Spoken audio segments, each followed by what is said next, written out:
কক্সবাজারের তারকা মানের হোটেল সাইমন বিচ রিসোর্টের বিরুদ্ধে অপপ্রচারের প্রতিবাদ জানিয়েছে প্রতিষ্ঠানটির পরিচালনা পরিষদ।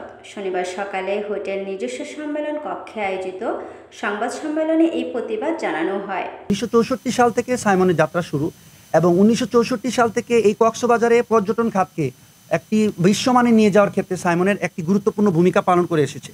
সাইমনের মানব সম্পদ ব্যবস্থাপক মোরসালিন চৌধুরী সংবাদ সম্মেলনে বলেন, একটা 5 তারকা মানের আন্তর্জাতিক মানের যে মানটা ধরে রেখেছে এই সাইমন বিচ রিসোর্ট, এবং আমাদের যত ফরেনার এবং বাংলাদেশি যারা আছে ভিভিআইপি থেকে শুরু করে আমাদের সকল গেস্ট তাদের আস্থা এবং ভালোবাসার প্রতীক এই সাইমন। কিছুদিন আগে রাত 3টায় 10টি চেয়ার আমাদের সাইমন এরিয়ার মধ্যে ওনারা জোরপূর্বক দখল করে 10টি চেয়ার এখানে বসাইছিল।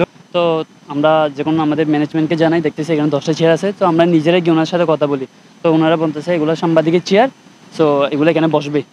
আমরা বলতেছি আমাদের চেয়ার সামনে কেন, আপনি বসান, আপনি অন্য জায়গায় যেখানে খালি আছে এখানে বসান, না এখানেই বসবে চেয়ারগুলো, এগুলো সাংবাদিকের চেয়ার, সেগুলো পারমিশন আছে, এগুলো ভেবে বলে আমাদের চেয়ারগুলো জোর জবরদস্তি করে সরাইয়ে এখানে বসাইছিল। আমাদের জেলা প্রশাসক অনুমোদিত 30টি চেয়ার রাখার ব্যবস্থা আছে। কিছু কুচক্রী ও স্বার্থন্বেষী মহল ব্যক্তিগত স্বার্থ হাসিল করতে না পেরে অপপ্রচার চালাচ্ছে যে সাইমন সরকারি রাস্তা দখল করে পার্কিং হিসেবে ব্যবহার করছে, কিন্তু বিষয়টি সম্পূর্ণ মিথ্যা ও উদ্দেশ্য প্রণোদিত। তারা ঈর্ষান্বিত হয়ে আমাদের এই আন্তর্জাতিক মানের হোটেলের যে আন্তর্জাতিক মানের ভাবমূর্তিটাকে নষ্ট করার জন্য ওনারা এই ধরনের অসত্য মিথ্যা তথ্য প্রদান করছে। তিনি আরও জানান, সাইমন বিচ রিসোর্টে নিজস্ব 3টি পার্কিং এলাকা রয়েছে, যা অতিথিদের ব্যবহারের জন্যই বরাদ্দ, তাই সরকারি রাস্তা দখলের অভিযোগের কোনো ভিত্তিই নেই।